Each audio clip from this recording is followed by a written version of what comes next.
Hey YouTube, Kevin Cleary with a knife video.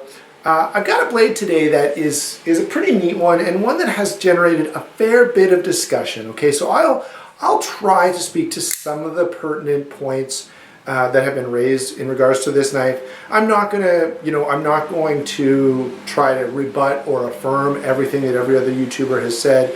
I'm just going to do this on my own, but I will try to be accurate and detailed enough that if you've watched a bunch of other videos, you can finally feel like you've got a handle on this knife, okay?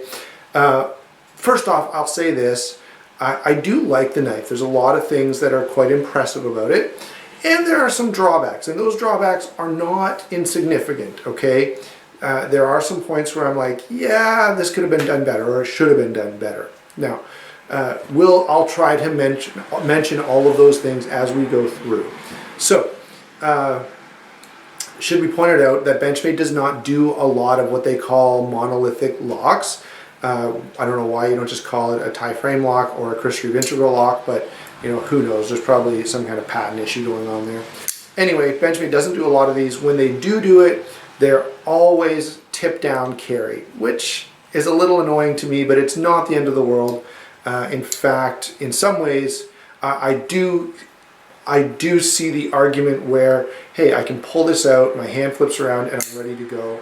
I actually, there is some legitimacy to that. And I was, just for the sake of comparison, I was messing with a couple of different knives, you know, pull them out of my pocket and see how long it took me to get it out. And I didn't notice a significant difference in tip down versus tip up. Okay, so I know I'm kind of ruining everyone's day out there who feels strongly one way or the other. I'm just telling you, I don't feel strongly one way or the other, and that's based on actually trying it. Okay, so I've actually took a bunch of knives, some were tip up, some were tip down. I pulled them out of my pocket, I flipped it open just to get a sense for what's easier, what's faster, and I didn't feel there was a huge difference. Now that doesn't mean I don't still prefer tip up carry. I do. I would much rather this ride in my pocket this way, but short of sending it to a pimper or some other, you know, anyone who's a competent machinist should be able to move this clip for you, but it's not going to come from Benchmade that way. Okay, so let's get into some of the specifics about this so that we can actually, you know, so you can say, okay, Kevin, you said you were going to tell us about the knife. Let's hear it. All right, so size and weight on this knife is one of the things that I really like. 8.5 inches, 3 5/8 blade, 4 7/8 handle. That all comes in at 4.3 ounces. Now, that is actually really good, okay? And I want you to understand, if you're out there and you like titanium frame locks and maybe you have a few of them, generally you're probably like me. I'm willing to carry a little more weight because I want a titanium frame lock, okay? This knife, though, kind of wrecks my whole point there because it's as light as a whole bunch of, you know, G10 with stainless steel. It's as light and lighter than even some cold steels of similar size that don't have any stainless steel liners at all. Okay, to sort of illustrate this, here's my para 2. This is known to be a knife that's very lightweight for its size. Okay, 3.8 ounces. Well, guess what? 4.3 ounces is only half an ounce heavier, and this knife is bigger, and it has a solid titanium handle.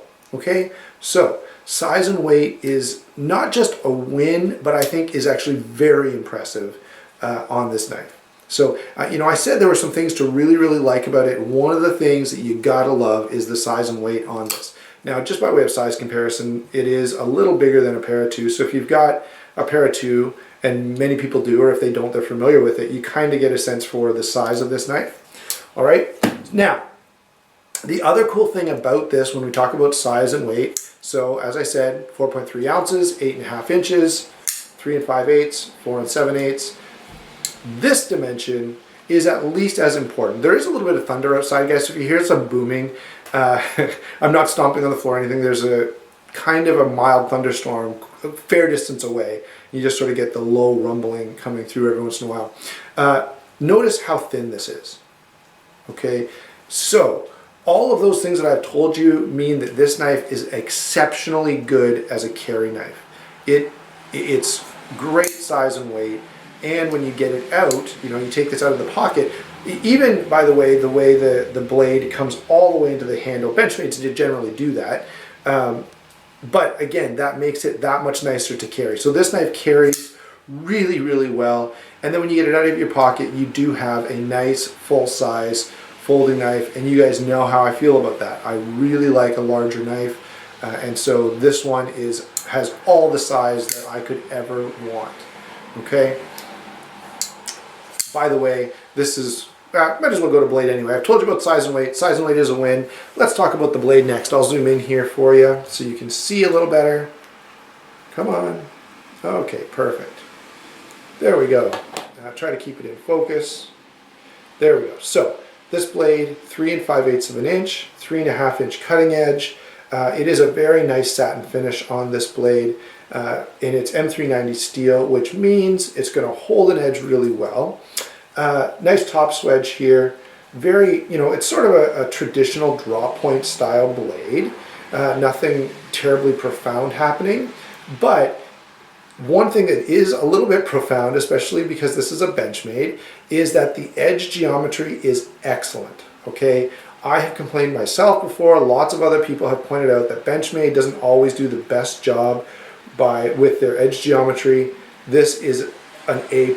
So this blade shape, in terms of functionality, both because of its ability to cut and because of the blade steel, which is M390, this blade is just an A+. Okay, there's nothing on this blade that I can complain about at all. Even the thumb stud, there's nothing about this blade that I dislike. Okay, now let's move to lockup and deployment. There will be a couple points here that I want to discuss. First off, this is either here or there. It is thumb stud deployment. Only single side thumb stud. So if you're a lefty, you've got to take this off. There's a Torx bit there. It comes off fairly easily, and you can flip it to the other side. So not a big deal, but you just need to know that if you are a lefty buying this, you're going to have to flip that thumb stud or deploy with your right hand. Okay, and I know some guys do that. Some guys carry a knife set up for their offhand purposely. Ball bearing pivot system, that is very smooth. Let me show you. Yeah, as soon as I move that lock bar out of the way, it just drops.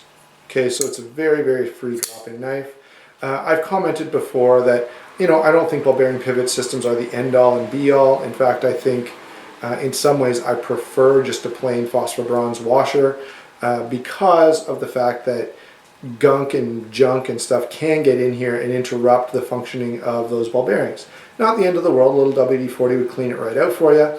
But by the way, if you do that, if you spray WD-40, just know it's not a lubricant, okay? So it's a cleaning agent. So yeah, if you get a bunch of gunk and crap in there, put WD-40 in, move the blade around, you'll find it clears right up.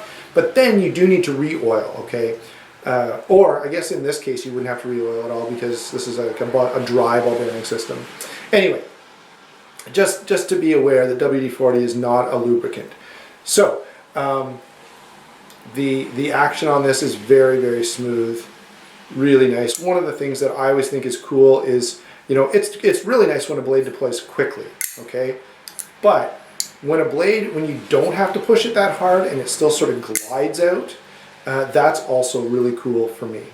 So very, very good. The pivot system is very smooth. It's really well done, even though, barring my remarks about ball bearing pivots, this is a very smooth pivot. There's no question about it. The lock is a pretty standard titanium frame lock. It is a little thin, but it's not the end of the world. I would compare, I'll show you specifically, there has been some mention made of the relief cut here. And by the way, the relief cut on any titanium frame lock does create a weak point. Okay, it can't help but be a weak point. Now, it's got to be there, but does it need to be this thin? Well, probably not. You could make it a little bit thicker, although I will point out that, here's titanium military, and no one ever complains about the strength of the Thai military, and yet you can see that relief cut leaves only a little bit of material behind as well. Now, on another extreme, I'll show you a couple of blades that I think are slightly better done. Here is the ZT 0562. And you can see that relief cut is thicker, okay? Not only that, but it's on the outside of the handle, which from an engineering standpoint, that's really where it should be. Not the end of the world again, but there it is. Now, let me point out that if you look at these knives, I got one more that shows the same thing I'm trying to demonstrate here.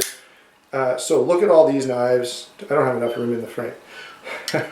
There we go. Okay, so if you look at all these knives, notice that all of these have the relief cut on the inside, so it's hidden, and it does make for a very aesthetically pleasing knife. Now, I want to show you this one. This is the Ferrum Forge Ferrex, and right here is the relief cut. It looks thicker than it really is, okay? It is thick, but the thickness is achieved by actually milling out a hole in the bottom of the lock bar, okay? So this front that you see is not the actual thickness. It's just, it's essentially, if you looked at it from here, if I could cut the knife in half for you, what you'd see is this. Here's the material where the relief cut has been made, and there's just a little front edge on it like that, okay?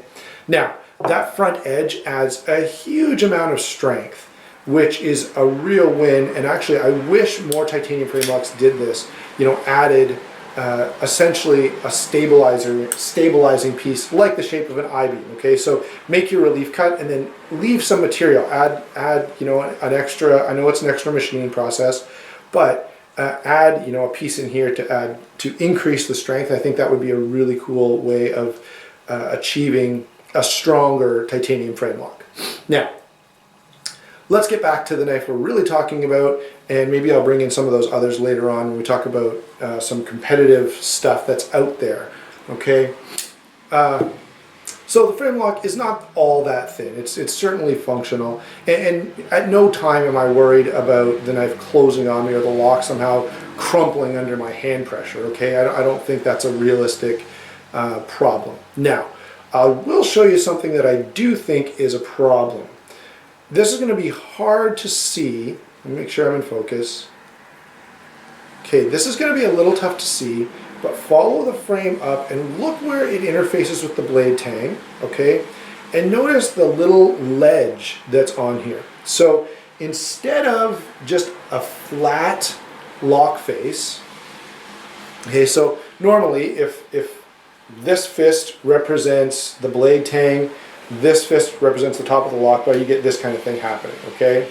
You've got just a flat lock face, and it can keep going as far as it needs to as wear takes place over time. On the Benchmade, you have this. So it locks in, and there's a lip here. Okay, I hope I'm demonstrating this well. I know I'm really zoomed in. I'm not quite done showing you details yet, so I'm not going to zoom out. But, so this is what's happening when the lock bar engages. What I want to know is what's going to happen when it gets to this point, and it can't go any further, but it's still wearing. I don't know how you could get anything, I don't know how any other result could come except some blade play.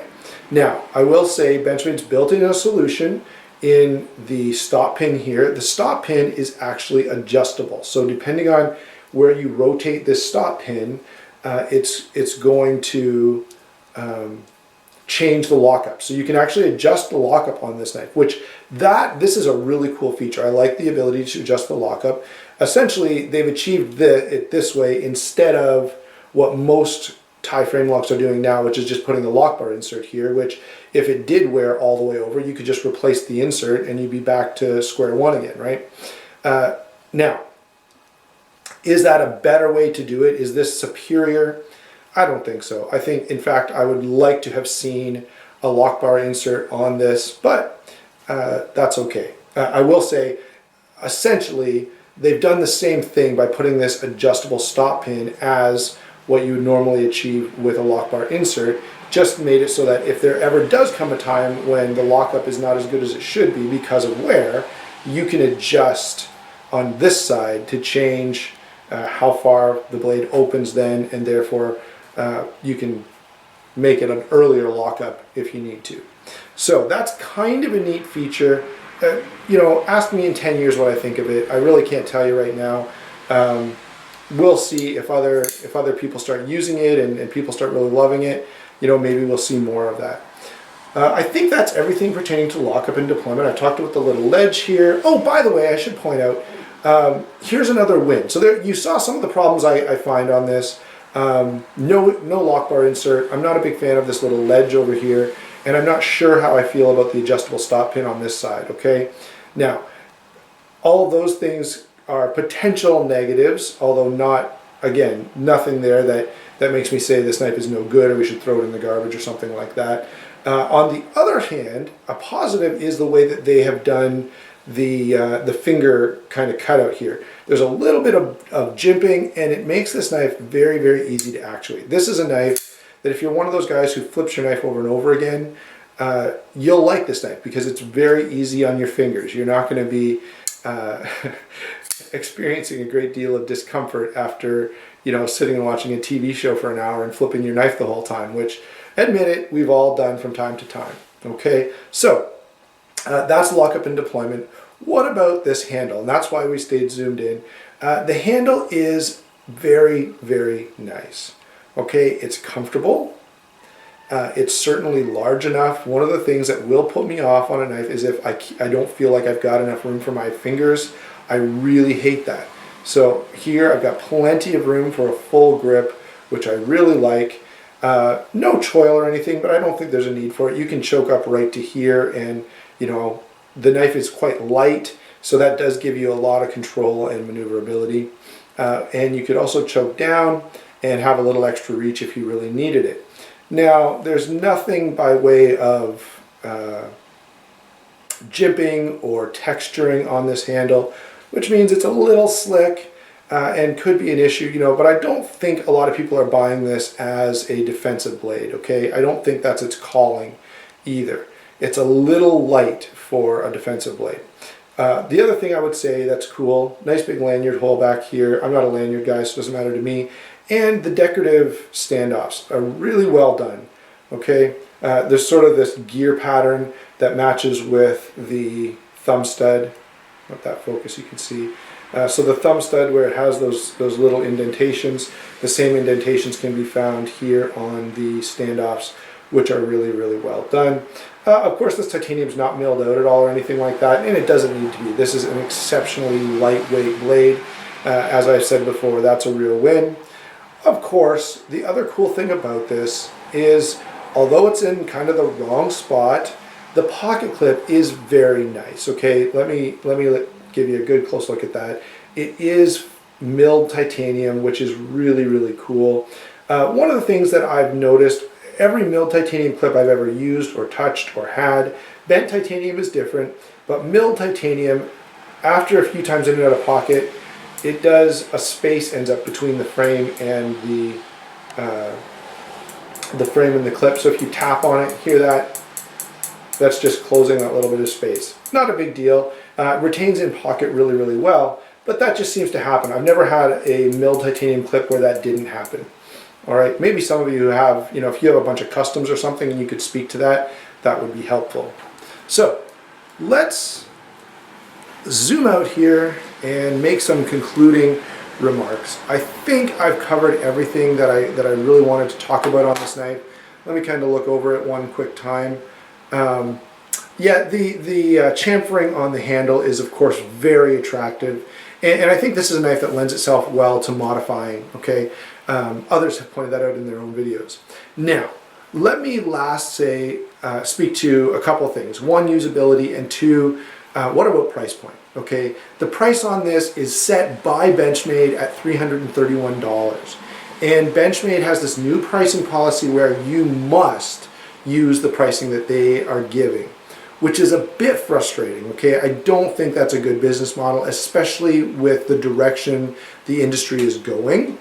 You know, you've got a lot of competitors from overseas. You know, you've got a situation now where anybody, and lots of makers are, you know, getting, for example, Riate knives or Reet knives, I think is the correct pronunciation. Lots of makers are making a design and then having it manufactured by them because they do such a great job, including the Todd Bag production Quaking. Okay, so in a marketplace where that's happening, I don't think setting your price is a wise choice, okay? Anyway, Benchmade has done that, and I think they've priced this a little bit too high. That's why I waited and picked this up on the secondary market. There were about 3 of these available when I bought this one. The other 2, they were all about the same price, around 230 bucks on the secondary market, but the other 2 didn't have the blue, and I really liked the blue, so I went with this one. Now, that's more like where I think the price point should be on this. Okay, I don't think this is a $330 knife. And so that creates a real dilemma. Let me pull in a couple other blades here. If you're looking at this knife and thinking, hey, I really like it, well, here's another great everyday carry option. This is the Zero Tolerance 0562. It's a titanium frame lock. It's M390 blade steel. You know, it's every bit as comfortable and a little hardier. Not only is it, you know, more durable, I would suggest, but it's also a little more, I hate to use this word, but it's a little more tactical. It's a little more defensive if it ever needed to be.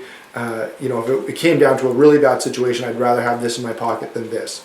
I know any knife you have will work to defend yourself if you really, really had to, but this is a little more robust.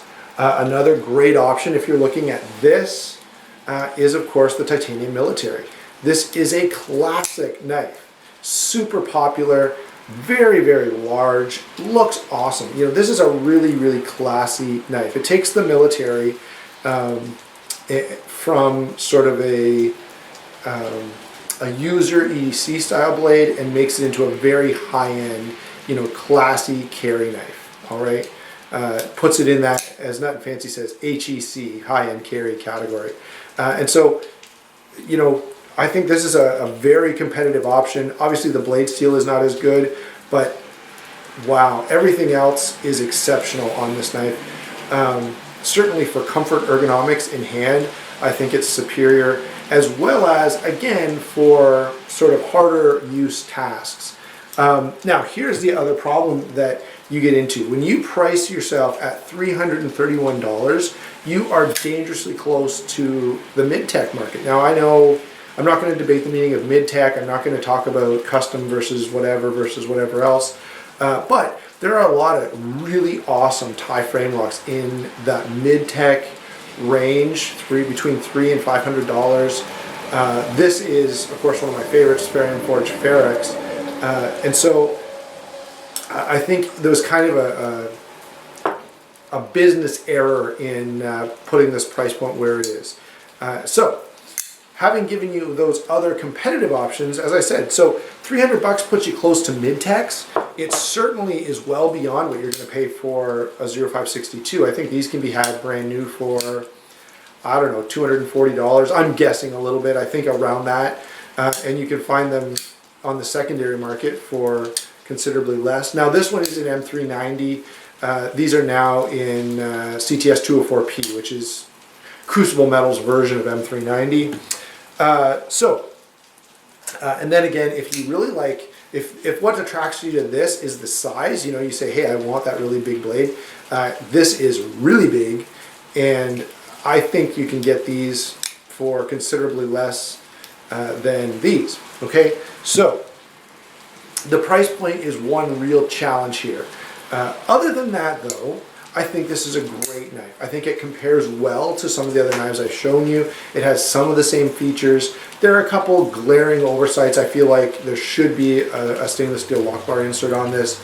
Kind of odd that there isn't. Otherwise, though, I think this is a great blade. And I will say it beats all the other knives I've shown you in terms of the tie frame locks. It is lighter and slimmer, and with the exception of the military, it's going to slice very, very well, probably better than even the slicer grind. I don't have any complaints about either one of the other two that I showed you, but the blade shape on this is very, very nice for cutting tasks, especially slicing type tasks. All right, so there you go, guys. That's my take on the Benchmade 761. Very nice blade. There's a lot to love about this knife. One of the things, and I will do a follow-up video if I make this choice, I'll be honest, I don't always do this just because I have a lot of other knives to choose from. I may send this out and have some further modifications made, and I think it lends itself to that. Now, is it better to mod this than any of the others I've shown you? No, but I think there are a couple nice features such as the milled out pocket clip, such as the really nice chamfering on the titanium. So lots of good stuff to say. Very cool knife. Not as bad. And the main point of this video, by the way, is to say it's actually a pretty good knife. Okay, does it live up to the hype? I don't know about that, but certainly it doesn't. Neither does it deserve some of the negativity that has sort of surrounded it. All right, so there you go. I hope you enjoyed the video. Love to hear your comments below. Especially, here's what I'd like to hear from you. Let me know some of your favorite titanium frame locks. We'll talk to you later.